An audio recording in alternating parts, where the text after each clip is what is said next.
To get started in data analytics, you don't need previous experience or a degree. The Google Data Analytics Certificate will teach you to code in R, to code in SQL, data visualization, and learning how to problem solve like an analyst would. At the end of the day, being a data analyst is about communication. It's the number one soft skill that you'll pick up. And so learning how to take the information and make it accessible to a lot of people is at the core of being a strong data analyst. Ready to get started? Enroll today.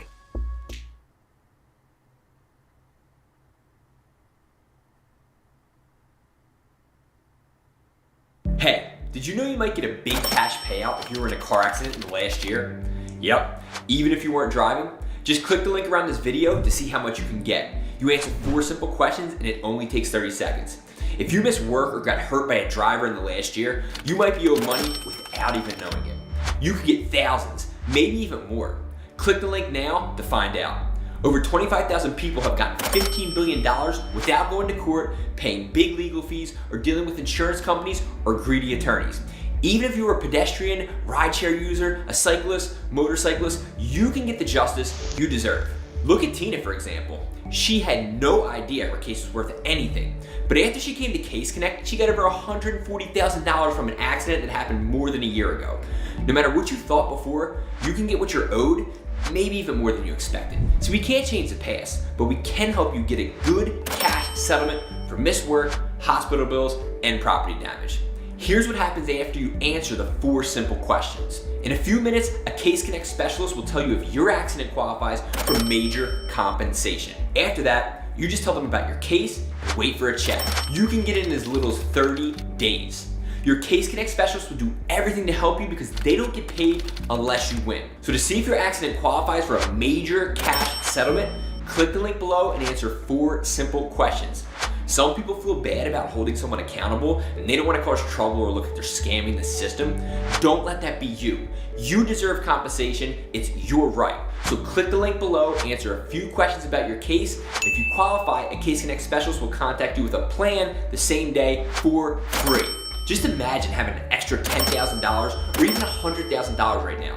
Wouldn't it be nice to not worry about bills, rent, or living expenses for a while? If the accident wasn't your fault, you shouldn't be punished. So if you're still wondering if this will work for you, you haven't gotten a settlement, this is for you. The accident can't be your fault and it must have happened within the last year. So what do you have to lose? Click the link, answer 4 simple questions, and see what your car accident is worth. I hope this helps.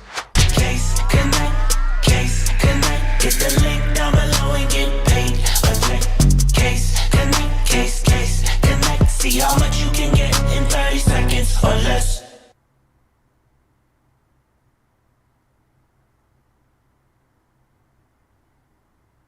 The Rage virus is an extremely fast-acting, fast-turning, and fast-infecting disease that spread through the population of England at such a rate the military and government would ultimately fail to contain the ailment, which led to millions of people succumbing and in turn infecting those around them. As mere days passed after patient 0 was turned, a mass exodus would quickly become necessary as barricades were overrun by the teeming hordes of violent infected. One man in particular would be confined to his room during the events to emerge 28 days after the outbreak. Finding an abandoned London, he would make his way through until finally realizing that while he was out, something big had just gone down. This virus courses through the veins of humans, making them violent, faster than your average person, and with an endurance that far surpasses what you and I are capable of. But what exactly are the biological interactions of this Rage virus? Let's discuss that in today's episode, covering both movies 28 Days Later and 28 Weeks Later, because you know we're going to have to discuss that carrier status and immunity exhibited. So for all those not too familiar with the movie or how it all began, it all starts with scientists trying to science. An idea was formed at Cambridge University that what if humans' drive towards violence and anger could be controlled? What if we didn't have to succumb to our natural primal urges, at least concerning aggression, and instead could take a medicine that would make, say, the most vicious of criminals behave in what is considered a normal range of emotional status? Well, these two scientists had this idea and they set out to identify the hormones responsible for anger. Well, hormones and neurochemicals anyways, and subsequently developed a countermeasure to control it. A violent criminal was used as a test subject instead of students in the surrounding area, as it was decided they lacked the chemicals necessary within them, as clearly they weren't aggressive enough. When the inhibitor was injected into the criminal, it had virtually no effect on him, and the subject was set to attack. He was immediately put down, and as the scientists were burying him, one of them sneezed. So in science, there are these things called ethics, and you're about to see what is the exact opposite of this. It was decided at this point that a pill was not enough to administer, as this was sort of involving choice, and somebody who's violent might not want to kind of cease those violent tendencies. And with the need to subdue human nature now, apparently, it was decided that this inhibitor needed to be unleashed in an aerosolized form on the general population with kind of zero disregard. I cannot even begin to explain how stupid of an idea this is to release an untested, zero peer-reviewed, and understudied cure on humanity, but I think the outbreak will speak for itself. To build this new aerosolized form of cure, the Ebola virus was altered to carry the dosage, along with certain portions of the disease changed so that you wouldn't actually get Ebola. It became clear that the test subjects would be needed to complete these tasks. Chimpanzees were infected with the modified strains of Ebola after locating the genome within the virus for delivery. Things were looking pretty unethical in here, and the virus mutated within the primates. Instead of inhibiting rage, the apes would tailspin out into a violent state, and this would be known as the rage virus. After realizing what they had done, one of the scientists contacted an animal rights group, told them what had happened, and then took himself out of the game. The group arrived to break the animals free, and despite the scientists warning them that the disease they carried was pretty much lethal, they were freed anyhow. This marks hour 0 of the outbreak. With a quick attack from the chimpanzee, the first human was turned in mere moments and went into a violent rage. From here, they would escape and move out of Cambridge University to the surrounding cities and countryside, infecting all those who they came across. Fast forward to 28 days later, and Jim finally wakes up from his coma. Initially, he was a bike courier who had been hit by a car and seemingly suffered some head trauma. After shaking off the disorientation, he moved to his hospital door where a key had been slid under by presumably hospital staff. In case he ever woke up, he would at least have a fighting chance. After moving through the city and finding it abandoned, he would go on to run into other survivors and find out firsthand what he was facing. Humans were not able to be reasoned with and would attack at the slightest sound or light. He would also learn what others around him were willing to do to stay alive should a member of the group become infected. Ultimately, he would go on to meet a father and daughter, and we get our first look at the infection rate time from a small dosage. Upon the father getting a small amount of blood in his eye from a crow snacking on a manwich, he would turn in under 30 seconds and begin attacking the group he was just traveling with. However, during his attack, remnants of the military who were trying to establish a new order showed up and saved them, albeit this is really just momentarily. Their real intentions were less order and more chaos and decadence. But ultimately, Jim would overcome them by releasing an infected member into their stronghold and saving Selena and Hannah until ultimately they were rescued by the real military, still doing sweeps of the area looking for survivors and infected alike. So with that quick, and I mean quick rundown, as I could do a dedicated video just giving you a summary of what happened, which I don't think that would really be that much fun for anyone because we're here for science, we can see the disaster and how it affects individuals' minds and bodies. But now we get to the good stuff of how does this disease work and what was affected by this disease, because let me tell you, it's biology heavy and you love to see it. So let's discuss the idea first, the rage chemical. It is known in humans that rage can come from damage to the brain, specifically in the prefrontal cortex, amygdala, and angular gyrus. The prefrontal cortex is associated with moral judgments, and should it be damaged, a person may not understand the choice they are taking and the implications of it as well. The amygdala is associated with aggression and maternal instincts, but is still very much so the same in males, and it is also an extremely old part of the brain. So we all love the term, the lizard brain. And the angular gyrus is located around the parietal lobe. If damaged, it is associated with depression, poor memory, frustration, and belligerence. The reason for these three specific portions of the brain being called out is because damage to them can also lead to release of other chemicals in improper proportions, or perhaps even a deficiency of chemicals. The idea of serotonin in deficient numbers leading to anger is a long-studied topic. Some have deemed it too simple, as usually with the brain, there is usually more than one thing causing issues, typically because of the neurochemicals associated with like every function. So instead, it's sort of a cascade effect with multiple issues leading to the problem. But the generalized thinking is that those who are prone to outbursts or aggression are those that have serotonin levels diminished when samples are taken from their cerebrospinal fluid. So increasing the amount of serotonin in the brain would fix the issue, right? Well, yes and no. But before getting to that, where might this deficiency come from? It could be something as simple as your brain having a naturally lower level due to genetic issues, but another reason could be because of the damage leading to lower numbers, or even inability to release serotonin in the right amount. So why is it a yes and a no? Increasing serotonin levels is what's affecting anger, as these sort of help balance out emotion and mood. This would help a person, and injecting a nice shot of serotonin into infected might also help. But this isn't a permanent fix because the rage chemical is still there affecting the brain's functions and actions. reactions. What the scientists were working on also was an inhibitor, as it binds to a chemical or receptor, rendering it useless so that the neural pathways are not activated. And inhibiting serotonin would also just lead to more rage. The chemical they were actually looking for is known as arginine vasopressin. This particular chemical is produced in the brain, specifically the amygdala, which again is associated with aggression in humans during its activation. In fact, if this particular point of the mind is overstimulated, this can lead to near constant outbursts and violent behavior. Violent criminals have had their brain scans done where this area is shown to light up, indicating too much activity and also more readily available activity than those with more controlled emotions. This area of the brain is also what helps mothers go absolutely ham on people if they get near their offspring, and it sends them into a violent rage, which we all know the story of the mom literally picking up a car off her son after he was entrapped. But this is important as it shows the physical ramifications of neurochemicals and what kind of effect it can have on our strength and endurance, which we will also discuss momentarily. So now that we know what chemical they were after, what is the inhibitor? Likely there are two possibilities concerning how this would work. The first is an injection of compatible structures which would actually bind to the chemical itself.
Wow!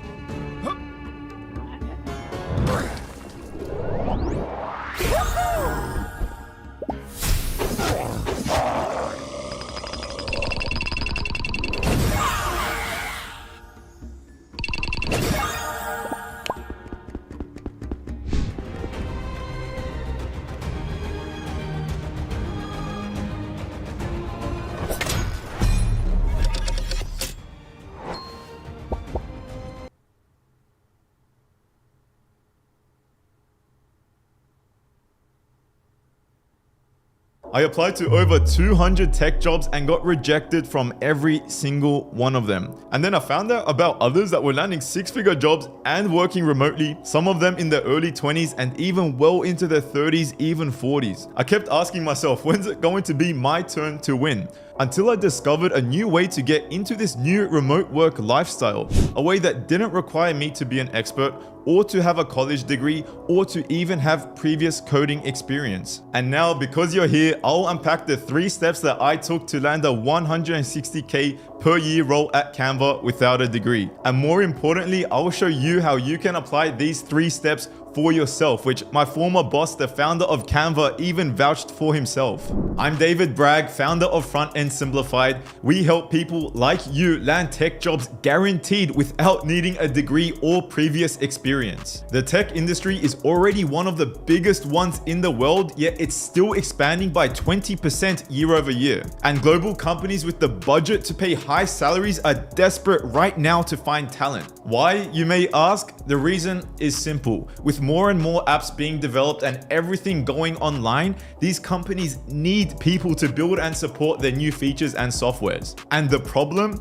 There's just not enough people out there to pull from. Probably because they think coding is too hard, they think it takes too long to learn, or maybe they don't even know this career exists. That's why this is such an amazing opportunity. Front-end development is the easiest part of coding to learn, yet the average salary is $113,571 per year, and that does not include bonuses. And because of this difference in supply and demand, it's also the easiest field in tech to break into. After all, you don't need previous experience or a college degree to get hired, and I know this because I went from making $17 an hour at a grocery store and being addicted to video games to landing a $160K front-end developer job at Canva without a degree. Or because I took action on 3 simple secrets that a beast coder shared with me. Once I took action on his advice, I was able to finally land a 6-figure job in tech that not only gave me the financial freedom, but also location freedom, time freedom because I only had to code like 2 to 4 hours per day, and fulfillment because I was finally working a job that I actually felt proud of. And when you click or tap the link below, you'll discover the 3 steps, the same ones that caught the attention of Forbes and 100 other publications. So you too can break into the tech industry in a matter of months, the same way hundreds of our students have done it and changed their lives. Like Torrin, who went from making $56K a year in the military to landing a $120K job without a degree in under 5 months. Or Ryan, who started with 0 experience in coding yet was able to land an $80K job after 6 weeks and then a $175K job working at Amazon in 6 months. Or Dina, who landed a $90K job for the first job she applied to by breaking into the tech field using our system, and she's now making $150K per year. But listen, at some point universities will see this gap and they will start teaching front-end development. So this opportunity to easily get your foot into the tech industry will not exist forever. If you're someone who's feeling trapped in an unsatisfying job, someone who wants to leave commuting and financial constraints behind, click or tap the link below to discover how to break into the tech industry in a matter of months. It's not an exaggeration to say this could change your life forever, because it did for me and hundreds of our students. So don't wait. Take a few minutes to watch this video, and if you don't have the time right now, at least click the link below and bookmark it for later, for when you have a few minutes, because who knows if you will ever see this video again.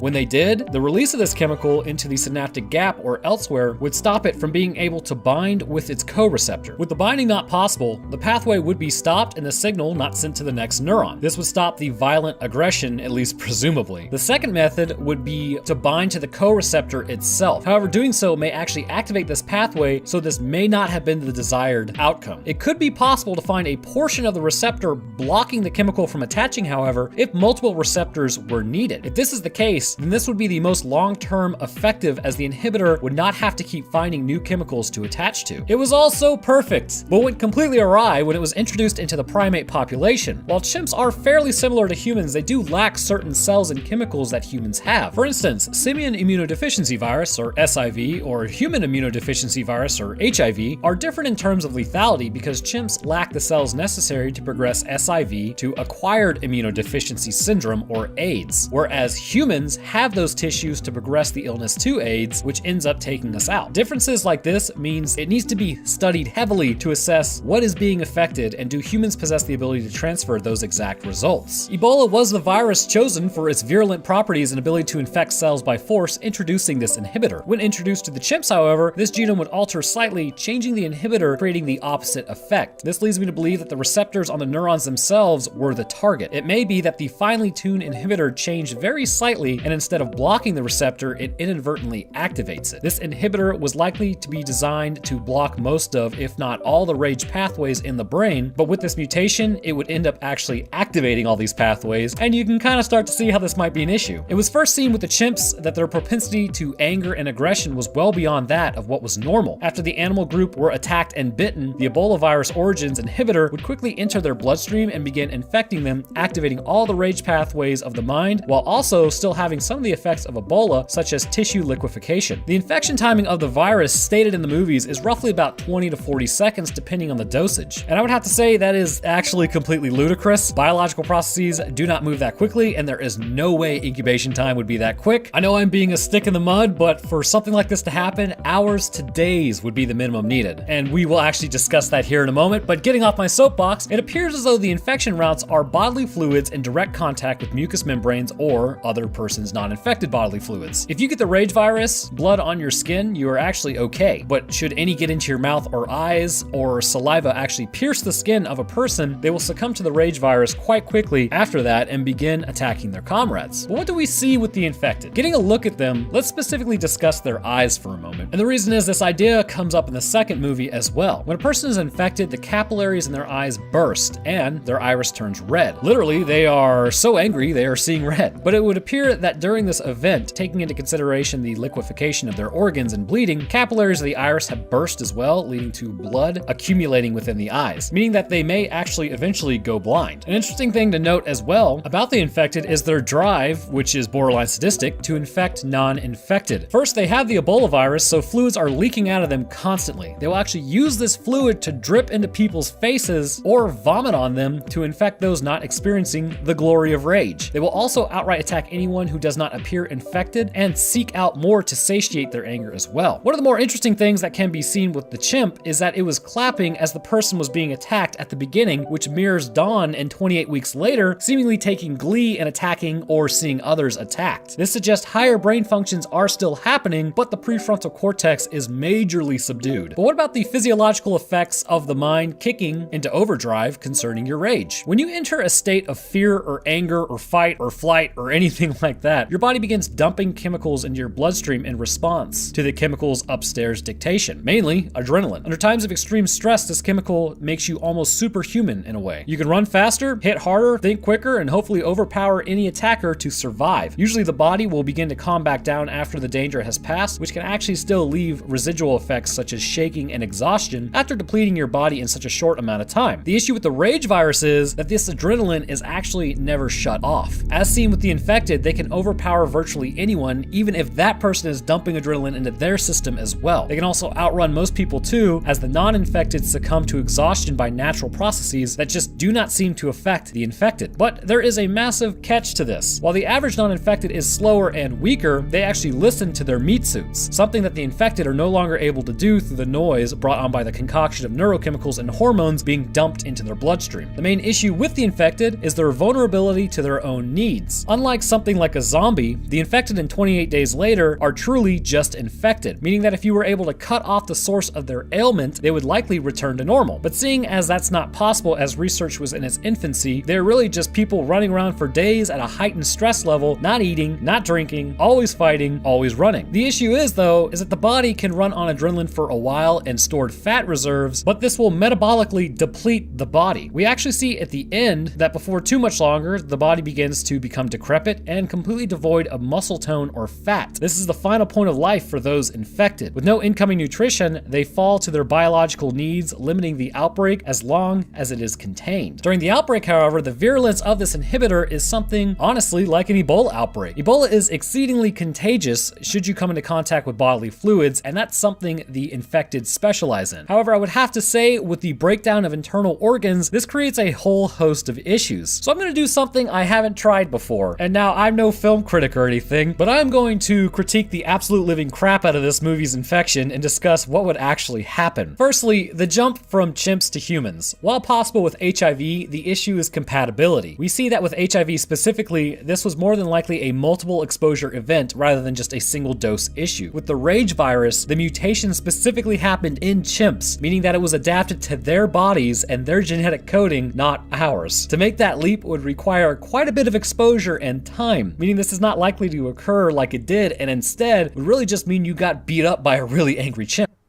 That's chicken, man! I need help. You and I can finish what we started. We find the robbers and clear your name. Stand down! There's been some chitter-chatter about the firm questioning your leadership. Did you rob me?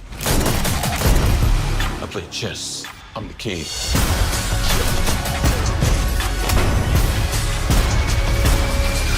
see if you can fly.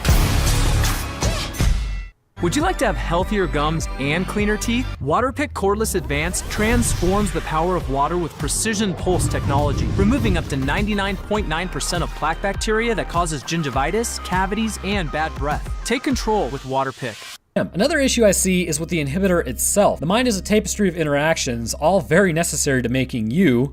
Completely shutting off one chemical in the brain because it was deemed bad with very little research how it would likely have severe consequences for the operation of the brain. This could actually wreck your brain's ability to operate. It's all about balance, not just stopping a chemical. Next, the Ebola virus. The Ebola virus. Why would you choose a virus like this instead of something a little more benign like the flu? This virus is extremely detrimental to your body for a multitude of reasons, but mainly its ability to completely melt your organs and liquefy you internally. I've stated this a few times, but this is my absolute biggest issue with the infected. We see them spewing out fluids constantly. Going back to the metabolism of the body, this is my main gripe. As it turns out, we need water and food to survive. With the organs liquefying, first off, you are spewing up water at an alarming rate, but also you are not able to take in nutrition as the organs are not operational. You drop in 3 days with no water under normal circumstances, but with this infection, you would drop in literal hours. After you begin coughing up bodily fluids and sweating and running around, it just doesn't make any sense. The scientists that chose the Ebola virus rather than a more, like I said, benign form of like flu must have been on a whole different level of dumb ideas. Not to mention, they didn't even subdue the portion of the virus responsible for apoptosis brought on to the cells by the body. It seems as though they tried to, but with very little research into that area and to see if it actually worked, especially when you have a ton of chimpanzees throwing up blood. This wasn't just a mutation, this was negligence. Another issue I would have to say is the actual lifespan of the infected. It is stated that it took weeks, which we will get to momentarily, for the infected to drop off. Again, that's not likely. Hours of spewing up fluids would render the muscles so weak, the blood so coagulated in the body, and the brain so dehydrated that delirium would follow, and then quickly immobilization. Nutrition has nothing to do with it. Once again, it all goes back to water. Without it, you drop. Simple as that. And the body under these extreme situations needs more water than normal, and with them hemorrhaging the water out of themselves, longevity is severely decreased. Also to bring up, incubation time. The fact is with a virus, if it is too virulent and destructive, it's actually better for humanity, because if it is not able to move through a population effectively, as it takes the host out too quickly to infect others. The Rage virus is a perfect example of this. The host is still up and moving under real circumstances though, the body would fall apart so fast, the virus not be able to effectively spread to others. However, this is negated by suggesting that the virus takes literal seconds after coming into contact with the bloodstream to infect someone, but again, there's no way, man. A virus must first attach to a cell, infect the cell, and then the genome is read and the body begins producing whatever particular structure the virus wanted it to or coded for. In most cases, this is usually other viruses, but in this case, it's the inhibitor activating the RAGE pathway. This happens so quickly that it suggests it's not even using cellular mechanisms, but then goes on to also be reliant on the adrenal pathways to give the infected its strength. The reality would be once you are bitten, it would take hours to days for the symptoms to manifest, which is more than enough time for you to be quarantined. But there are several issues with the outbreak, as you can see, and I mean, there are more than just these, but something I found particularly odd was the blending of real symptoms like rabies mixed with how the body soldiers on despite massive damage. In one particular point, you actually see a soldier who was infected in the second movie with internal organs exposed. A hit like this suggests spinal damage and lack of ability to breathe. And I'm sorry, but no. There is no way this guy is up and walking around if all circumstances with the virus are based on mundane happenings. He would not be breathing. After like 2 minutes of not breathing, especially walking around, you would probably just completely black out. But you know, with zombie movies, there's this idea that they aren't exactly alive, but suggested by these movies' rules, these are infected, not zombies, which indicates they are alive and must rely on bodily functions, otherwise the infection wouldn't have ended weeks later due to starvation. Yet they are able to push their bodies past physical limits to survive even a day of infection. Alright, so enough nerding out on these issues. Now that you have a pretty good grasp on what the infection does and how it interacts with the body, we can finally move into quite possibly the worst idea the military has ever had, which I can only imagine was made up by someone who is missing half their brain. The movie and plan that takes place in 28 weeks later. This one starts with everyone's favorite hero, Don, willing to do what it takes to save, willing to run away from his wife and leave her to her fate to be devoured by infected, brought on by a young boy boy showing up seeking refuge, and then after it all hits the fan, running away from the rest of your group to save your own skin. You can already tell, he's pretty much the hero we deserve. After Don's definite not retreat but advance in another direction, he escapes via boat. After a short while, the infected naturally begin to become bodied by starvation as NATO forces take control of Britain once again. 28 weeks after the outbreak, Team America has arrived under the command of Brigadier General Stone and bring in settlers. That's right, bring in settlers to an area that is near a hot zone and still actively is assumed to be a hot zone as it hasn't really been cleared yet. Instead of clearing the area entirely, house by house, making sure no infected remain, they instead bus in civilians into a controlled area and re-establish the population 6 months after an outbreak that almost completely annihilated the population of England. This safe area is known as the Isles of Dogs. Don's children are reunited with him, but the kids will be kids, and they decided to go into the hot zone that they saw the horrors of firsthand and go back to their old house. I'm actually surprised an outbreak even started initially with this grade A thinking. Here, however, they come across their mother, who was presumed body by the beginning of the movie. However, something is different about her. Despite being attacked, she is not infected. She does still share the burst of capillaries in her left eye, much like the other infected, though. Upon realizing his wife is still alive, Don goes to Alice, where they reconcile. But this will be short-lived. A blood sample was taken from Alice earlier, and it was determined that she was infected but asymptomatic. The issue is, even though she doesn't show symptoms, she is very much so contagious. Unbeknownst to Don, that is. When he leans in and kisses her, he is infected with the rage virus and begins to attack Alice very shortly after. And here is why you don't bust in civilians when, at minimum, a working military zone should have been established for the better part of a year. Don immediately begins turning people at the safe zone, and then those go on to infect others. Eventually, a code red is called, which basically means GTFO. Infected and non-infected are taken down alike as military attempts to contain the outbreak. Eventually, the entire city is engulfed in flames, with the 2 kids, a soldier, and a researcher trying to get out. Through circumstances, the kids are all that is left, with Don stalking throughout the entire movie, which, side note, is a very bizarre trait for the infected to show. Typically, complete disregard is shown for the infected's body and status, but Don acts with restraint and stealth in many situations, suggesting that while he is not immune, there is more higher thought going on in his head than what could be considered average. Don does attack his own son, biting and infecting him with the virus in the tunnels. His daughter ends him, but it is shown that his son possesses the same carrier status as his mother with the virus, clearly displaying the traits as seen in his eyes. However, he does not fly into a violent rage like the others. And it all ends on a happy note, with Paris being invaded by angry infected to now spread the disease to the mainland. So if you're still with me, we have already discussed the effects of the disease and what it has on the body and the improbability of said disease, but what about carrier status? Would this be possible, and if so, how? Well, carrier status of any virus or germ is an interesting thing, and it is absolutely possible. There are many carriers of, say, MRSA, for instance, which is a bacteria that can lead to pretty severe skin infections, and some are even antibiotic resistant, but carriers may not have symptoms all the time. The herpes virus is another example of a virus that many people are carriers of and may not even be aware or have any clue of how they got it or if they are currently infected. Many with this virus have the virus lay dormant in their nerve clusters, waiting to present. Some may never even have symptoms, but are still able to transmit it to others. Another interesting one is the Epstein-Barr virus. This virus is a member of the herpes family, and 95% of adults were found to possess the antibodies to combat EBV. So odds are you listening to this and you are an adult, congrats, you probably have Epstein-Barr virus, and so do I. But even I, oddly enough, it appears to be a carrier of the flu virus. Every year the flu swings through my town, and in fact I've actually been tested for the flu and it came back positive, but I've never displayed any symptoms like fever, fatigue, muscle aches, or nausea. Instead, if I recall correctly, I just sort of sneeze a lot. But essentially, it's all based on your genetic makeup and the virus itself concerning the rage virus. Due to the chimera nature of her eyes, it may be possible for her to possess 2 different copies of genes that render her a carrier. This is backed by the transfer of those genes to her children when the son becomes infected. The thinking is that with these genes, this allows the virus to enter the cell as if a normal infection were taking place. However, the body, while infected, does not follow the same pathway another would. In someone who's not a carrier, all the rage neural pathways are activated, leading to spasmodic events, reddening of the eyes, and leaking of the blood from eyes, ears, mouth, and other orifices. With a carrier, however, upon them being infected, the eye capillaries burst in the left eye, which seems to be the only symptom. Again, there are many reasons as to why the body would react the way it is, but what might be the reasoning for this? I believe it is coding for the neural receptors in the gene sequences. Because the virus is so effective at converting large populations, it's safe to assume it will attack those receptors in a normal person, or really just attach to them. However, bodies can be somewhat unique person to person. A small mutation in the gene sequence can lead to a completely different way that the body operates, and we call this evolution. If Alice's neural neural receptors were slightly different from the average person, and subsequently the chemicals produced by her body were slightly different in terms of shape, the body could still communicate, but outside infection may not be able to affect it the same way. With the addition of this RAGE virus and its subsequent inhibitors, which are actually activators, this means that they would not be able to properly attach to her neural receptors. Because of this, she does not display the actual symptoms of RAGE. However, this would not be enough. As we see with the infected, they are leaking quite readily all over the place. So why not her? After the virus enters her body, she should essentially have Ebola symptoms minus the RAGE, right? Well, this may also be due to a specific set of genetics. If they are changing the receptors in the brain, then they may have the ability to actually change the receptors on the cell themselves. Because of this, the RAGE virus may have difficulty attaching to these cells. And based on this, they may proliferate only within the bloodstream without causing harm to the organ function, as clearly she is still living, eating, and drinking. So presumably it may be affecting her red blood cells or white blood cells, as well as the salivary glands, but not the organs themselves. So without the breakdown of this tissue, she can continue living and spreading the disease unknowingly. Another possibility is that the virus itself has mutated much like it did with the chimps. After the proliferation of this virus amongst the public, the disease would have passed through many people, interacted with many genetic codings and immune systems. She may have been infected with a version that may be comparable to the flu rather than Ebola, given its mutagenic nature. Ebola can outright take out a host, but won't proliferate well, whereas the flu may take out the host, but typically it will have enough time to be spread. So its lethality is decreased for the price of increased longevity. But again, seeing as Don was infected with the disease and turned, his son was infected with the same disease because he bit him and not turned, I would have to agree that this all boils down to genetics. So I bet you didn't know that there's probably going to be a third movie on this. Apparently they met up in 2019 to discuss it, and my money is it being called 28 months later. Anyhow, this was, I believe, the longest video I've done to date. I hope you guys enjoyed. If you did, please leave a like, as I worked pretty hard on this one. So feel free to like, share it, and do all that good stuff. I'll drop my Twitter, Discord, Patreon, and second channel links in the description if that interests any of you. And would also like to thank a few of my patrons. First up, it's our lone astronaut, It's Not a Spoon. Thanks, bro. Next up, our scientists are Freedom Units 44, Skilt, and Trey Wendenall. Thank you to you as well, my guys. And to the rest of my patrons, as always, I thank you as well. Your help goes a long way. All right, so that's a wrap on that one. I hope you guys have a good one. Enjoy your weekend, and I will see y'all in the next one.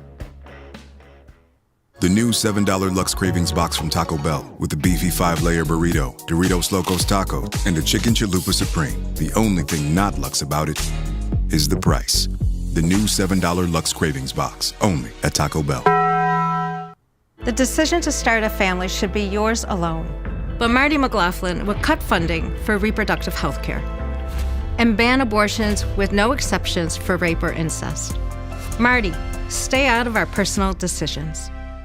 In the small town of Ogden Marsh, Iowa, life was usually pretty quiet. Everyone knew everyone else, everyone talked amongst one another, and life seemed pretty simple. However, while talking, there were rumors of an explosion that had taken place somewhere deep within the swamp, but no news was reporting on it, and nobody was really coming to investigate what it was. As days passed during the first baseball game of spring, a resident would wander out onto the field with a handheld exhibiting bizarre and out-of-character behavior. This man would ultimately threaten the sheriff of the town, David, which would ultimately result in that resident's demise. After a toxicology report came back with the autopsy, it was found that his blood alcohol level was 0, even though he was previously considered the town drunk. This would only be the beginning for the town's problems, as many others would start to act strangely and to their own detriment. But what exactly was coursing through them to make the average person turn into a bloodthirsty monster? We will discuss that in today's episode. So I hope you guys enjoy the biological analysis of the 2010 version of The Crazies. And if you haven't seen the 1973 version, you should probably also go watch that. First thing we need to discuss is the earliest sightings that began cropping up across the town. Shortly after the encounter with the resident on the baseball field, more cases would begin popping up of people acting strangely. Judy, who is David's wife, is the only doctor of the town, and she would actually run into the earliest case despite not knowing it was the earliest indicator of this outbreak. One of those recently infected would begin displaying symptoms of repetition, indicating that something in their brain was misfiring. Attributing it to possibly a brain cancer issue or mental degradation, she would send this man home with the promise of getting brain scans on Monday, but this is where we begin to see how quickly this disease takes root inside of a person. After running the wheat thresher inside of the garage, which sends his wife outside to go investigate, she would eventually hear her son yelling and then run back inside of the house. The issue is, though, this was a trap. She would then hide with her son inside of a closet where they would be locked in together. Afterwards, he would then set the house on fire, and while it burned in the background, he was apparently mowing his lawn. Seemingly, he would take glee in the passing of his family in such a violent manner. Later, as David revisits the baseball field out of compulsion and probably guilt, he would then run into the principal he had seen just the day before. Much like the man who had visited the doctor's office, he was in a state of catatonia isolation, until the sharp yell from David, which would bring him back only momentarily. To this, the principal would then begin repetitiously repeating himself that the kids are resilient and would be okay, and as the bell rang, he mentioned he needed to get back to class. After hearing of the rumor about some sort of blast from the marsh area and a report of people being found, as well as people in his city and town really kind of acting strangely, David would load up with a guide and his deputy to head out and search for something that could be the causation of these issues. Quickly, he found a plane had crashed in the area and was completely submerged. This sparked quite a few questions, like why nobody was looking for it or why there were no reports on the news over a missing airliner. He concluded that the plane must have been forgotten because it was never supposed to be in the air with the knowledge of the public. Returning to town, based on the water supply maps and the plane crash, David concluded that something from the plane was spreading through the water supply and hitting homes by the reports of those who went crazy first. He would go on to confront the mayor, requesting that the water needs to be turned off. Seeing as it's a farming community though, this was kind of looked upon unfavorably. The mayor told him to basically eat it and it wasn't going to happen. So he went to the water source himself and turned it off. Unfortunately, by this point though, the disease had already infected most of the area. As things continued to progress in the town, people began acting even more odd. The original man who had turned on his family was confined to a jail cell and began exhibiting new symptoms such as extreme catatonia, bleeding from orifices, bulging veins and arteries, and an extreme rage. After confirming they did in fact put a prisoner transfer request in that was never answered, David goes on to check the phones and the internet and notices that they are completely cut off from the outside world. He then notices a car outside at this point and then runs outside to confront this person. A lone woman is seen riding her bike through the street in a childlike manner singing, as clearly the entire town seems to be losing its focus, until eventually they all lose their mind. Turning his attention back towards the black car with a dark tint that was not seen before in town, he approached it and it peeled out before David could get a look at who the person was. With this confirmation, David began to become quite aware that something was happening, and quite possibly whoever was in that black car may be in part responsible. And here's where things go absolutely haywire. Quarantine teams show up and begin rounding up the entire town. Those with a fever are considered infected. Those without are placed elsewhere. Judy is currently pregnant and displaying a slight fever as a result. Separated from David, she is forced into a room where other infected individuals are all displaying symptoms. However, the quarantine team did a pretty poor job, and some were still free and walking around. Specifically, in this instance, the principal. As he makes his way through the infected area, no love is lost between him and the others that are infected, as he indiscriminately takes out anyone he comes across until his attention is brought onto Judy. Right before stabbing her with a pitchfork, he's taken out by David and they escape with Russell and Becca. Grabbing a car, they begin trying to make their escape but are spotted by a military helicopter. So ducking into a car wash, Becca is pulled out by an infected and bodied. Eventually the car is destroyed as they escape on foot and hide from the helicopter. However, as they continue to walk, Russell begins to display symptoms as he becomes increasingly agitated. It isn't too long before David is able to subdue an intelligence officer after this to get some information. He was informed that a plane in the marsh was being sent down to Texas to be incinerated because it contained a virus known as the Trixie virus. This virus was government made and designed to destabilize a population before ultimately becoming self-limiting. It is a waterborne disease as well, and interestingly, it appears that there are some infighting amongst the government on this, and the intelligence officer may have sided with those who preferred for the incineration of the virus. He mentioned that he was able to help, but Russell's apparent infection is becoming increasingly more present. After taking out the intelligence officer with a shot to the head, David is able to take the handheld from Russell, but soon the tables are turned as Russell appears to take David and Judy hostage on their walk. After a while, David is able to convince Russell he's infected, and he still has enough consciousness and ends up choosing to sacrifice himself so that Judy and David can sneak past the soldiers holding the quarantine line at the edge of town. Judy and David go on to find a vehicle and are successful, but not before finding all those who were deemed non-infected by the soldiers. They were lined up and mowed down in the back of a semi-truck trailer like cattle. The reason for this is actually still to maintain maintain the quarantine, but we will get to that in a little bit. David and Judy take the semi as the radio they found continues to count down. As the town was deemed past acceptable recovery levels, a nuke was dropped on the small town, erasing it from existence along with traces of the plane or virus. However, even though the virus was apparently waterborne initially, and even with Judy and David surviving past the expiration point and making their way to a new town, quarantine procedures will be placed on the new, larger city as apparently they are considered to be carriers of this virus. So the virus is fairly interesting for a few reasons. First, its presentation. Second, its self-limiting factor. And third, its apparent transmission changes that concerns those tasked with quarantining it. So let's get to what we know about it and fill in some gaps later. The virus, when infecting an individual, will begin to alter the brain's functions of this person, though what it seems to be is really just a rabies infection. As we know with rabies, the wound from a bite may be painful or numb. Bat bites typically do not cause any symptoms, and rabies symptoms appear when the rabies virus reaches the brain and spinal cord, usually about 30 to 50 days after a person is bitten. However, this interval can change and vary up to 10 days or more than a year. The closer the bite to the brain, for example, if it was on the face, the more quickly symptoms appear. Rabies may begin with a fever, headache, or general feeling of illness or malaise. Most people become restless, confused, and uncontrollably excited. Their behavior may be bizarre, and they may hallucinate and have insomnia. Saliva production is greatly increased, and spasms of the muscles and throat as well as larynx occur because rabies affects the area of the brain that controls swallowing, speaking, and breathing. These spasms can be excruciatingly painful. A slight breeze or an attempt to drink water can actually trigger these spasms. Thus, people with rabies cannot drink, and for this reason, the disease is sometimes called hydrophobia, which is fear of water. As the disease spreads through the brain, people will become confused and agitated, and eventually coma and death are a result. The cause of death can be blockage of airways, seizures, exhaustion, or widespread paralysis. In fact, in 20% of people, rabies begins with a tingling or paralysis of the limb that was bitten. The paralysis then moves through the body, and these people thinking is typically unaffected, and most of the other symptoms of rabies do not develop. And this is sort of why you have two versions of rabies. One is known as dumb rabies, which is you move very slowly, you're kind of catatonic, and the other is like rage rabies, which is you're very angry, you're prone to outbursts, you're spasmodic, things like that. We see with the Trixie virus, it begins to follow a similar path in some respects. Catatonia could be related more to confusion, considering they're able to snap out of it early in the infection process, but this confusion eventually turns into malicious behavior. After a person is infected with this virus, it's clear an immune response would be launched by the body. As they drink the contaminated water, the virus would be very close to the brain, perhaps leading to the quick infection rates that we see. But at any rate, the virus moves into the brain tissue, and as I have discussed in other episodes, this can actually lead to brain swelling as it is known, but it's not so much that the brain itself is swelling, but it's actually the meninges swelling, leading to the presentation of anger and bizarre behavior. This virus would also require a much faster rate of replication than rabies does, and may be able to infect more cells than just neurological tissue. And this may explain why it does not take as long to begin exhibiting symptoms. When any pathogen enters the brain, the immune system has limited options at its disposal due to the blood-brain barrier and difficulty actually getting into the brain. Because of this, it will swell the lining of the brain in an attempt to raise temperature and pressure. This lining, as I just mentioned, is called the meninges. The issue is, however, that this will ultimately damage the brain, leading to the expiration of the infected. In rabies, we see people eventually become aggressive, and we also see this in the Trixie virus. With the lining swelling, this would possibly destroy the prefrontal cortex of the brain, which is responsible for logical thinking and has a hand in controlling emotional outbursts. In fact, if you want to see an example of this in somebody that actually is living and is not really infected with Trixie virus, look no further than Phineas Gage. Phineas Gage was a man who actually had an on-site accident happen where a piece of metal was blasted underneath his jaw and out through the top of his head. This piece of metal ended up cutting off the frontal lobe from the rest of the brain. Afterwards, he was susceptible to violent outbursts on occasion, despite being a very even-keeled person initially. The same can be said for those infected. As their frontal lobe is destroyed, this leads to the repetitious speaking, as their brain is almost firing repeating patterns due to the extra external pressure within the head. And we see this sometimes after brain trauma when stutters or repeating yourself begins to form. But as the immune system continues to ramp up swelling, this will continue to worsen. Another thing to note about this is it's not just enough to destroy the frontal lobe. With damage to the rest of the brain being done, presumably the amygdala would also be damaged to some degree. And if you have seen my rage virus video, you would know what I'm talking about. And if you haven't, you should definitely go watch that next. With the amygdala damage, which is where a lot of fear and panic and actually rage come from, this would be kicked into overdrive, creating a rage in people or even possible hysteria. We see in the quarantine area that that some people are seen laughing uncontrollably, which actually mimics prion disease. In prion disease, portions of the brain are destroyed, which can then lead to a laughing disease, as it is known, but it's also called mad cow disease. But as it seems that the Trixie virus progresses, the brain is destroyed in some areas, leading to outbursts of laughing and confusion. In others still, their drive to attack is ramped up. In a particular point, it's interesting to see that even though these people are not operating at a higher capacity and really just more at baser instincts, which are undoubtedly warped by the virus, they also still continue some higher thought, just not morality. In the town, we see one individual running from 3 hunters previously seen in the movie. However, they are not trying to contain the outbreak, but instead are infected themselves. They do not attack one another, possibly due to the bond of friendship they had previously, but this would fall apart soon enough as they begin to progress in.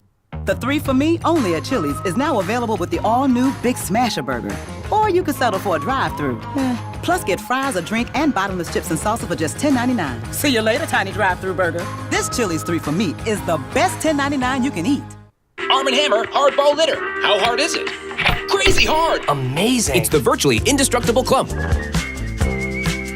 Infection. They still hunt down others they do not share this bond with and are even able to still understand what handhelds are and how to use them. The bond can also be seen in others who were punching a dumpster for some reason. Despite the rage they feel in their brain and would without a doubt attack others, they are seen taking this aggression out on inanimate objects rather than each other, despite being located in close proximity. This suggests that the rage begins well before the complete destruction of the frontal lobe of the brain, and seeing as the amygdala is located at the base of the brain above the mouth, this would indicate that this is the infection pathway through the base of the brain case. And quite possibly one of the best examples of human bonds is being represented by a mother and son. After David took out the father of the group at the beginning, and after the rest of the family's infection, they track down David and attempt to take him and his wife out. Despite showing late symptoms, their minds are enough intact to hold on to the original anger and work together to body David, although this would ultimately fail due to Russell being at the right place at the right time. However, the virus has a progression through time, which appears to be a combination of both Ebola and rabies. Specifically concerning the rabies portion of the disease, we begin to see that as the days pass, their movement becomes more rigid and less controlled. With the Trixie virus, this would suggest that the spinal cord and brainstem begin to suffer the effects of the disease as the infection progresses. This leads to muscle spasms, which in turn causes less control of their limbs. Still though, those infected are able to move themselves, just not as effectively. With the Ebola portion in mind, we begin to see severe hemorrhaging from the eyes, mouth, ears, pretty much any orifice they have, they will probably be leaking from it. This is due to the fact that naturally Ebola damages the lining of blood vessels, which causes the body to begin leaking blood. However, we can see on the body, more specifically in the face, that blood vessels are beginning to bulge. So it would be assumed that the blood vessels enlarge, and this does 2 things. First, it would cause the weaker vessels to rupture. Those in the eyes are fairly susceptible to this, which is why we can see blood red in those eyes in those infected. Second, as the vessels rupture internally, this would continue to put more pressure on the brain of this person as it begins to pull within the skull. On top of this, those vessels enlarging but not rupturing would continue to damage neurological tissue and organs therein. And even still, those vessels would actually be rupturing everywhere. We see in the cornea specifically that the eyes are beginning to turn yellow, suggesting that liver damage is quite prevalent and not functioning properly, and this is producing jaundice. With these vessels bursting in the face also, this would lead to widespread bruising that we see and the discoloration of their skin. And this brings us to the next part, the self-limiting factor. This disease appears to be so lethal that it wouldn't necessarily be a great thing if it continued to ransack the surrounding area and just create a bunch of aggressive and angry infected. From beginning to end, we can see that the Trixie virus has worsening effects on the body. Mentioned previously, we see that the meat suit continues to break down as time progresses. It is known that you have a peak of 48 hours after initial infection when the symptoms become the most pronounced. You are at peak aggression, peak bleeding, peak degradation of the mind, but shortly after this, the body begins to falter quickly. 24 hours after this peak, people completely bottom out and succumb to their infection. With all the blood vessels bursting, their muscles becoming more rigid, their brains becoming more and more damaged, and their lack of nutrition at all, the body simply reaches the wall and more than likely will go into multi-organ failure. Those still alive would also be taken out by the nuclear strike, but those who were likely initially infected after reaching their end would do so before the blast wave hit them at all. There is, however, something I find quite interesting about this disease overall. It appears to be a virus capable of spreading through water, but it is not seen if it spreads through bodily fluids or if it's airborne. And I would go ahead and say that because it is seen that people are leaking quite literally everywhere during their infection, it must be able to spread through bodily fluids, because what would be the purpose of this? The whole idea of the Trixie virus is that odds are people would figure out what the source was. In this case, it was the water. However, the virus would still be present in those fluids of the body, and due to the up close and personal nature of those infected, I believe it can still be passed along by body fluid contamination. And I believe this because when David was stabbed through the hand by the infected family, he ended up taking out the mother with the same hand that was stabbed. Cross-contamination is a huge issue, and this exposed him to the disease. On top of this, the next day as he makes his way towards the next town, he is still under surveillance and a quarantine for this town is enacted. David is infected but does not know it or isn't showing symptoms yet. This would imply that the body can pass along these fluids and thusly can pass along the Trixie virus. This may be why originally they wanted to incinerate it, as it was not just a virus you could confine to an area, as if someone were to escape the quarantine and containment, then they could infect others. This could also explain why the quarantine team took out the whole town, as perhaps carriers show no symptoms of infection but are definitely still infected. So the Trixie virus was developed by the US government to destabilize a local population, but upon realizing the virus could not be controlled to just one source and in turn could spread to others through means such as bodily fluids or even airborne due to coughing and sneezing, it was deemed too potent. Unfortunately, due to a faulty aircraft, a crash landing would infect a small town that would then go on to infect a much larger city of over 100,000 people, which is why we need the Crazies too, in all honesty. But I hope you guys enjoyed the breakdown of the Crazies movie. If you did, leaving a like helps, and subbing is a great way to keep up to date on when I post. I'll drop my Twitter, Discord, second channel, and Patreon links in the description if anybody's interested in that. I recently posted a video on my second channel that got hit with the hammer, as usual, but I should have another video out tomorrow morning covering C. difficile and how they are using CRISPR as a way to sort of overcome it. So if you want to see that, definitely go check it out. Anyhow, I would like to thank my patrons real quick. Huge shout out to It's Not a Spoon, our lone astronaut. Thank you, sir. And next up, I want to thank our scientists Skilt and Trey Windenall. Thank you guys as well. And to the rest of my patrons, of course, huge thanks. Your help goes a long way to keeping this channel afloat. All right, so that does it for me. Just as a disclaimer, go wash your hands, keep your distance from one another, stay inside, play some video games, watch some TV, try not to be too anxious. If you do all this and be smart about it, you'll be okay. Anyhow, thanks for watching, guys, and I'll see y'all in the next one.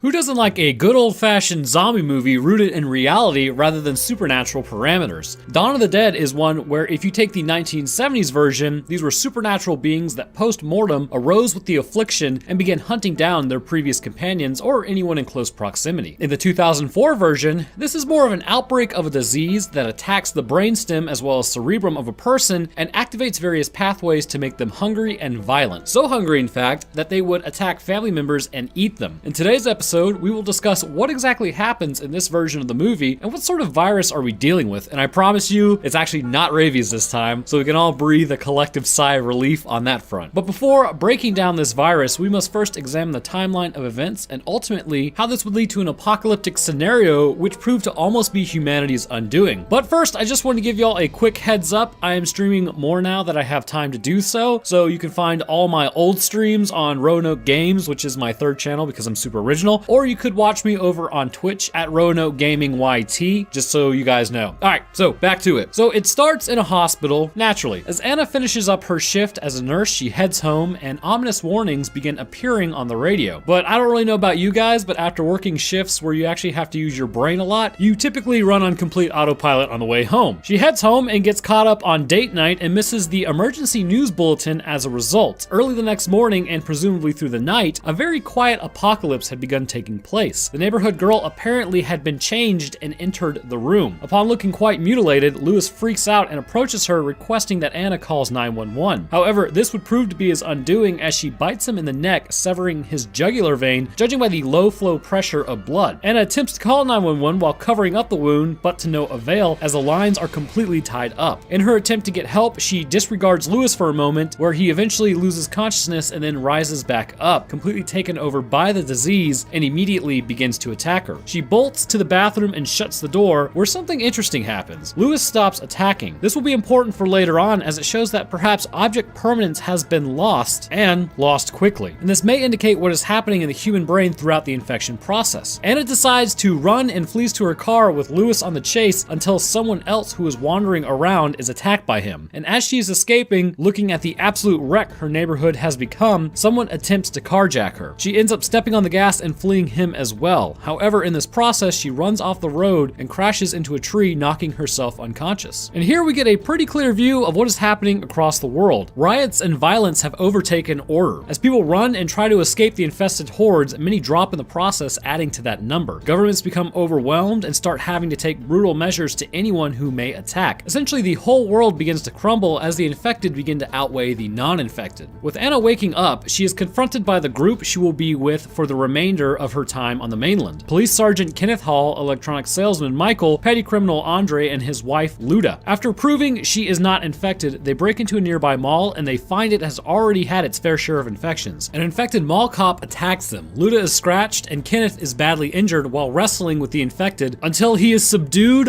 by the boomstick. After they are confronted by CJ, Bart, and Terry, the other mall cops, Anna's group surrenders their gear in order to stay there. After, they split into groups to further secure the mall and take out the infected mall cop, showing that destruction of the brain does indeed work against the infected. Upon getting on the roof, across the street they spot a man named Andy who operates the handheld store, and God, it is becoming so lame to say that, I really need to find a new way. So comment down below what sounds better. That won't totally wreck the prospect of these videos getting the green dollar sign, because I'm probably just gonna call it boomstick. Anyhow, he's across the road holding down the store, but the parking lot is completely infested with shambling masses. The next day, continuing to hold down the Fort Mall, a delivery truck of survivors rolls up. To CJ and Bart's dismay, they are disarmed and overruled as Anna's group accepts the survivors in. Norma, Steve, Tucker, Monica, Glenn, Frank, and his daughter Nicole, as well as a mysterious woman who nobody knew, was brought in. Although the mystery woman is pretty much on her deathbed, or really death wheelbarrow. As they move everyone in, the woman without a name takes her last breath and is pronounced DOA. Moments later, however, she sits up and begins to attack the group before Anna gets her through the eye with a poker. With this, Anna theorizes that the disease moves through bites. The smaller the bite, the longer it takes. And after this idea is realized, they discover that Frank has been bitten and quarantine him immediately. Upon doing so, his situation deteriorates rapidly and he begins to outwardly show signs of an immune response. Shortly after he succumbs, he is taken out by Kenneth upon his reanimation. As time progresses, Kenneth becomes absolute bros with Andy across the street, and other people start hooking up. You know, party at the end of the world scenario. Eventually, as the power goes out, it becomes apparent that they will need to check the generator. They head down to the parking garage where the group is attacked. Bart is bitten and then eaten in the process.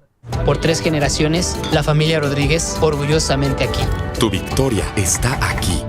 And the horde is doused in fuel and set ablaze. A dog is also found during this process, which would be used in the group's most dumb idea to date. During all this, however, Luda gives birth to Andre's baby, but takes her last breath during this process and then reanimates. They are found by Norma during this process, and after an exchange of rounds, all three are bodied. The zombified baby is found by Anna and then promptly executed. After this exchange, they realize they cannot indefinitely live at the mall. The group decides to make their way to the marina and travel on Steve's yacht to an island on Lake Michigan. They begin reinforcing the shuttles that they found in the garage, and on their way out, the plan was to pick up Andy. However, through this time, Andy's food rations have begun to dwindle, and he has approached starvation. To stave off this, they send the dog, who the infected appear to have no interest in, and attach food and a walkie-talkie. Chips is sent to Andy's store, but the infected ends up following the dog through the dog door. Nicole loses her mind and crashes a delivery truck into the store to retrieve her dog, as she is quite fond of it. As Kenneth is watching all this happen, he sees Andy is still on the roof. And there is also something interesting happening, because Andy appears to be writing something on the whiteboard, but then he just shows that he smeared it with blood. Despite being infected, old habits stay with him, which we will actually discuss. With the rescue underway for Nicole, the group would grab as much as they could and head back to the mall. However, Tucker would break his leg and CJ would attempt to drag him to safety. This would be fruitless, however, and CJ would mercifully take him out after Tucker was bitten by many different infected. Once reaching the mall door, Steve had had not been guarding the door like he said he would, and due to his negligence, the mall would be breached and they would have no choice but to flee from it. Everyone enters the buses and begins navigating the wholly controlled by infected city. While trying to dispatch an infected clinging onto the bus, however, Glenn would lose control of the chainsaw and accidentally slice into Monica's torso, ending her in the process. He also ends up meeting his end when the bus crashes due to blood splattering on the windshield. Steve abandons Kenneth and Terry just seconds before he is ambushed as well and taken out by the same zombies clinging onto the bus. The others within the remaining bus pull over to pick up Kenneth and Terry before encountering the zombie Steve, who quickly fell to his bites. Anna takes him out and gets rid of the other zombies clinging onto the bus. Having dealt with Steve, Anna grabs his key to the marina and gets back onto the remaining bus to escape. The group then heads towards the marina where CJ holds off the pursuing zombies after signaling to the others to escape. He soon finds himself overwhelmed and sacrifices himself to detonate the propane tank to take out the infected around him and those currently biting him. Ouchies. And in the end, Michael was bitten too and chooses to stay behind and let the group proceed without him. A lone shot rings out as the remaining group members head towards an island. There will be no rest, however. Footage from the camcorder on the boat concludes with a group of infected running out of the woods after they arrive on the island. The camcorder drops and the group's fate remains unknown. So now that you have basically seen the movie, if you've actually never seen it before, I would recommend going and watching it, but now you can kind of have a good idea that these are not supernatural beings or people who remain steadfast in the face of anything short of completely disassembling their bodies, but really they play more by the biological rules of our meat suits, and should enough damage be sustained, they will likely drop as any other person would. So what exactly is going on internally, and how are these people infected, and to what end, and what might they be infected with? Well, according to the health officials in the Dawn of the Dead movie, they don't know what's infecting them, they don't know if it's airborne, and they don't know if these people are alive or expired. Well, I am here to completely throw a wrench into that line of thinking because some assumptions can actually be made. First thing we need to establish in this is viral load and bite area. It would appear that bites closer to the brain of this person are actually faster acting. We see with Lewis, upon his neck being bitten, this would likely have pierced the carotid artery to some extent as well, which is the blood supply of the brain. Because the virus was introduced at such a critical point, it had a fast-acting effect on the brain. The virus quickly overwhelmed the body and turned Lewis in moments rather than minutes or hours. Later we see from a hand bite on Frank, he turned much more slowly, taking what seems to be hours. And even still with Luda, she was scratched, introducing a very small amount of viral particles to the body, meaning this took much longer in terms of days, if not weeks, for her to be fully infected. So what is viral load then? Viral load is as it sounds. How much of a given virus is there? Now, not with all, but with some diseases, there is a need for a certain amount of the virus present to actually cause infection. With other viruses, however, only one virus particle is needed to begin the infection. However, this can be sort of like likened to starting a fire with one match and large sticks versus starting a fire with a flamethrower and wood that is doused in gasoline. The less virus that makes it into the system, the longer it takes, and conversely, the more that makes it in, the quicker symptoms manifest. This is because the virus requires movement into the cells, the replication of itself, and the release of other viral particles. Pretty standard. So with this, we can conclude that the closer the bite is to the brain, and the more exchange of fluids between the infected and non-infected, the quicker the person is changed. And based on this, it must be a virus and not something like bacteria or a parasite or perhaps a prion disease. And yes, you can say prion as prion or prion. It appears to just be a matter of preference. Anyhow, bacteria may have a similar effect on the brain as does the virus, but it would not be able to replicate itself fast enough. Parasite would cause behavioral changes, but its ascent to the brain would be slow, which would require the passage of months to have any real effect. And prion disease can be relatively fast acting, taking months. However, it would not take just moments to cause the degradation that we see in the host. And I mean, just as a side note, the virus would have to be faster than any virus we have ever seen before. Likely not formed in nature, this virus from Dawn of the Dead would have definitely been man-made to achieve these effects. So establishing that it is in fact a virus, I would have to say based on the evidence given, this is not an airborne disease, but is more based in bodily fluids like HIV is. We do not see any of the infected coughing and actually see breathing difficulties not associated with coughing or sneezing. What we do see is perspiration to an extreme degree, the destruction of smaller blood vessels throughout the body, and salivating. This would indicate to me that this is actually a blood infection and is limited to actual bodily fluids. And here's why. Because the bursting of blood vessels and the presentation of gasping people towards their end. As the virus destroys blood vessels, this has a couple effects on the ability to transfer this disease. First, most infected are actually bleeding in their mouths. There are many blood vessels that run within this area, and with them bursting as shown in the other areas of the skin, this would allow the virus to go directly into the uninfected host's bloodstream. If they weren't bleeding, I would also be inclined inclined to think that maybe there could even be some virus in their saliva. Considering the nature of the saliva and how many blood vessels run through the glands responsible for producing it, it's not too far-fetched to think that viral particles could be amassing here as well. And I mean, I just have to say, after all, we do see this with the rabies virus, but this is not to say that this is actually rabies. What I do believe it to be is an extreme case of viral meningitis. Viral meningitis is the most common type of meningitis and is not usually life-threatening, but again, judging by the speed at which the virus can take over the body, I believe it must do two things. First, it would need to obviously inspire an immune response. But second, I believe this response to be more allergic in nature, dependent upon viral load. A small amount introduced into the system allows for a natural response. Macrophages activated, they lose as the virus spreads through the body, replicating, eventually causing the meninges within the skull to expand and compress the brain. And this leads to symptoms that we see with people slowly changing. But if the viral load is large enough and close to the brain, an allergic response causes the internal surfaces within the body to begin swelling, as well as the blood vessels themselves. And as these surfaces swell, this may be what we see in the mystery woman. While heavier, it does appear as though if she is having some sort of swelling response, perhaps this may have been the allergic response rather than the meningitis response. This swelling would cause the blood vessels to also burst throughout because of the histamine response. And this is known as vasculitis. This is essentially when blood vessels inflame and burst. We see this actually in the eyes of the infected post-infection. Their eyes completely change, showing that they have become damaged. And because of this, the body recognizes the invader and completely freaks out if the virus is present in large amounts. Smaller amounts lead to a much more slow burn. Here, the body does have a response, but it is much more gradual, and because of this, the body does not swell as much. Blood vessels still burst and ultimately lead to the same end. The meninges swell, and this in turn puts pressure on the brain, which we can see actively happening in those infected. So let's take a look at that real quick and cite some examples. The first example I came across to show the brain is dealing with swelling is the actions of the infected. It is noted that short-term personality changes can become apparent during meningitis infection, and one of them is aggression. With the rapid pressure put on the brain, this can cause a person to fly into a rage-like state. However, as the pressure mounts within the brain, this can also put pressure on the brainstem. Which brings me to the point of people gasping. The brainstem actually regulates breathing. It's usually an unconscious thing, done without you having to think about it, but as I say this, I'm now manually breathing, and so are you. What fun we're having! With this pressure on the brainstem too much pressure can slow a person's breathing until finally it stops altogether. And after a person stops breathing, this is what appears to be the end of them. But is it really? We see that when a person stops breathing, moments later they're up and moving again. While the brainstem does control the heartbeat as well, the heart has secondary pacemakers in place to also keep it pumping. And that's why if you say like break your neck, you may still survive as your heart keeps beating. That said, what I believe is these infected are actually not bodied after they take their last breaths. The heart still pumps, but they go into a state of shock and their breathing stops. With them mentally checked out, so to speak, the most basic portions of their brain take over. This, coupled with the virus meningitis, gives them a severely altered form of instinctual drive to eat and aggression. This leads them to attack anyone and everyone around them, no matter who they are. And while on the topic of brains, however, I did want to point out something that's interesting. Not all higher thought is lost, although with Lewis,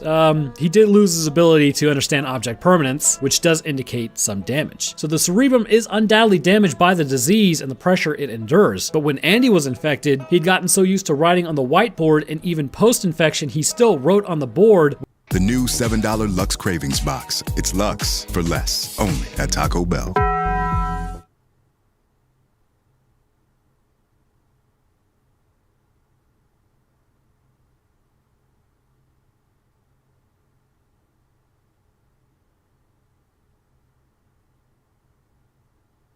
With blood out of compulsion. And even as everyone in the mall sees, the parking lot is completely packed with people. Now, it may sound strange now with online shopping and human contact being avoided, but once upon a time, people used to actually congregate at malls. If you can believe it, like a lot. It was a place to hang out. So after infection, people would still have these drives from their pre-infection state, indicating that some portions of their cerebrum remains intact and operational. Even the little neighborhood girl who interacted with Anna a lot gets into her house because she still remembers Anna prior to to her infection. So I do not believe that the virus is airborne but bodily fluid dependent. Those infected are still alive but detrimentally altered by the virus and aggressive. And this is just a virus produced by humanity, as a virus like this, apart from possibly Ebola, wouldn't affect the meat suit in such a manner. So could there actually be a measure put in place to stop this disease? Well, if a person could be sedated, it's completely possible their own body could overcome this disease by natural immune system, as they are still technically alive. And even still, anti-inflammatory medicine could be administered to keep pressure off the brain until the virus is cleared. An antiviral medication could also be administered to stop the replication of this virus as the body fights it. That said, it is extremely fast acting and quickly overwhelmed all military and health organizations, and because of this, they were not able to effectively respond to this threat. Although I will say, because of the living nature of those infected, they would eventually have to start dropping if no new food sources were found and water was not taken in, because they are not supernatural and they are still very much so human. Likely the only thing keeping them alive for the time being is the blood drank from those they take down and the meat that fills their stomach. And I also just want to note something about the dog for a moment. They may not attack it because their eyes are heavily damaged by the bursting blood vessels. The dog could be a tasty target if they could see it, but because it may be out of the infected's line of sight, it is able to move through, because as soon as the infected see that door open, they begin to attack to get Andy. So maybe a dog isn't a foolproof measure. But I want to thank you guys for watching. I hope you enjoyed, and leaving a like would be great if you did. If you just found this channel, subbing is also a good way to know on when I post. And again, posting live streams on my third channel and streaming on Twitch if that interests you. So interestingly, my state is opening back up on Friday because there has apparently been a significant drop in COVID-19 infections. So just wish us luck on that one, I guess. I'll drop my Twitter, Discord, Patreon, second and third channel links in the description if anyone is interested in that. And I would also like to thank my patrons. Huge shout out to our astronaut, It's Not a Spoon. Thank you for returning, my guy. And next up, our two scientists are Skilt and Trey Wendenall. And I want to thank the rest of you guys as well. Your help is greatly appreciated, because right now, let's just say the livelihood of YouTubers is in total free fall, which is expected because everything else is currently in a flux. So your help is absolutely fantastic during this time. All right, so that's gonna about do it for me. Thank you guys for watching, and I will see y'all in the next one.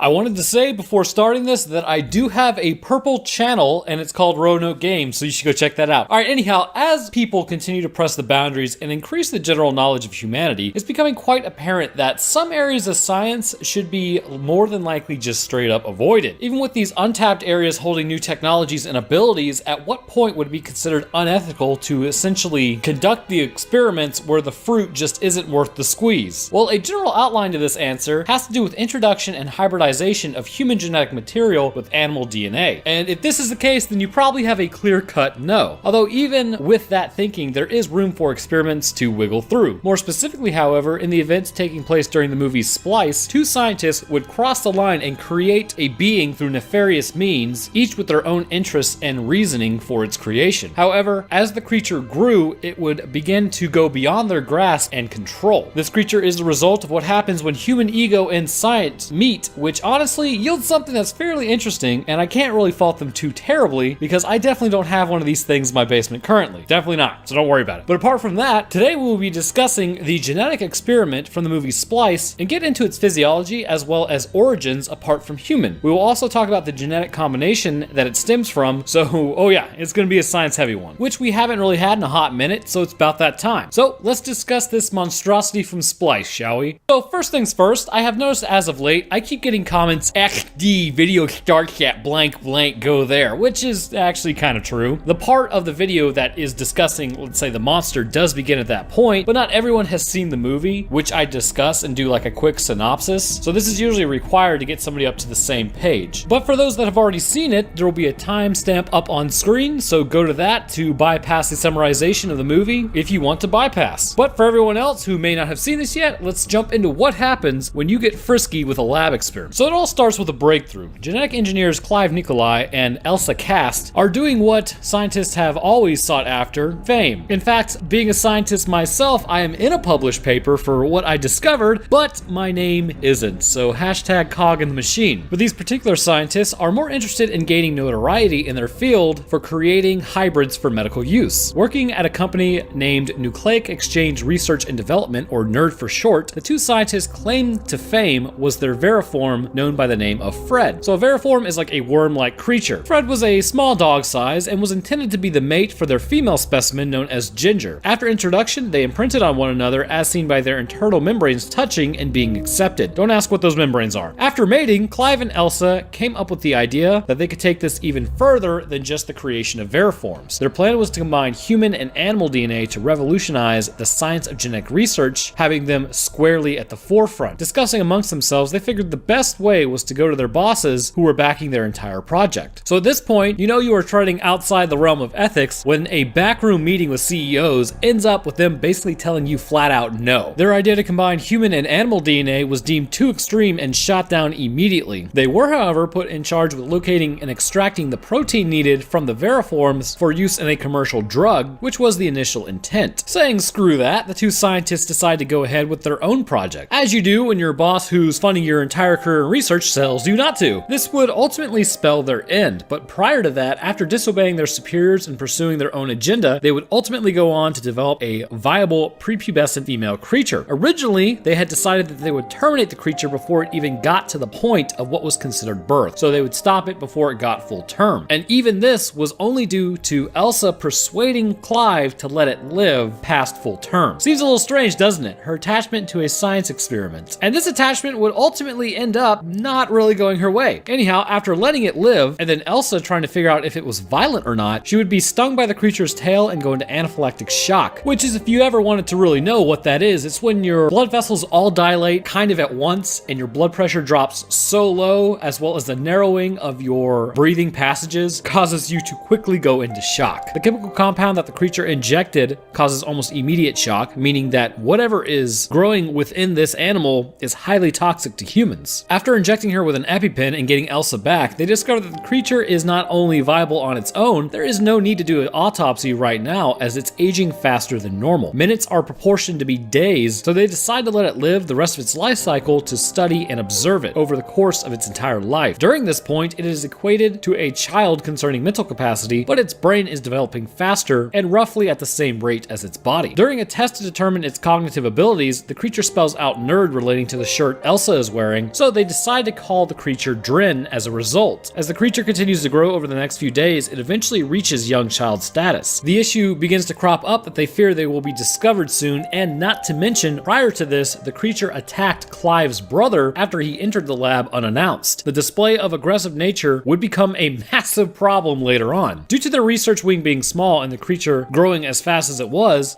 moved to a new location to keep it concealed. After doing so, they noticed a massive spike in temperature. Assuming it was a dangerously high fever, they attempted to place her in a large industrial sink to lower the internal temp, to which we get to our first issue. Clive thinks that this creature should be put down. He fully submerges Drin in the water, but as it turns out, she has amphibious lungs and is able to breathe this water. At first, Elsa appears happy because Clive apparently saved her, but it becomes more clear only moments later that maybe this wasn't a life-saving action. As renovations continued in their wing, the whole place was due to be torn apart and rebuilt. Labs were beginning to be moved, and the area was no longer safe for Drin. They moved her out of the barn and into the woods to continue their work and studies. Up to this point, Drin was given a starchy paste with sucrose to sweeten it. Upon breaking free in the woods, however, Drin quickly hunted down a rabbit and displayed carnivorous taste, as well as an elevated hunting ability, possibly better than that of a natural, homegrown human or other animals in this environment, indicating that she may actually be an apex predator. During this time, their initial experiment with the variforms and protein synthesis had also begun to go awry. It appears that Ginger had spontaneously turned male. During a publicized presentation of their work meant to secure future funds, the two creatures were no longer imprinted on one another or even mates at this point. Instead, they were rivals. The two variform males attacked one another. The tank was bathed in blood and both were mortally wounded, and in the process, the tank was destroyed, showering prospective financial backers in blood. After this, pressure begins to mount as it does, as their bosses are pretty ticked. Because of this little escapade, they pretty much lost all of their backing, and the project was about to fail. Going back to the barn, Elsa and Clive continued to keep Drin under wraps and confined to this area. While continuing to study her, Clive realizes that the DNA donation from the human side was actually not random, but was in fact one of Elsa's eggs. Elsa at this point begins to treat Drin like a human child and tries to further her bond with her. However, upon discovering a cat that Drin was hiding, she takes it away for fear that she could become sick. During these times, Drin continues to attempt to escape and shows she possesses wings that that fold within her skin. This gives her the ability to fly, meaning that she is no longer confined to just hunting on the ground, but can also take to the air. So, things are about to get like a little strange, and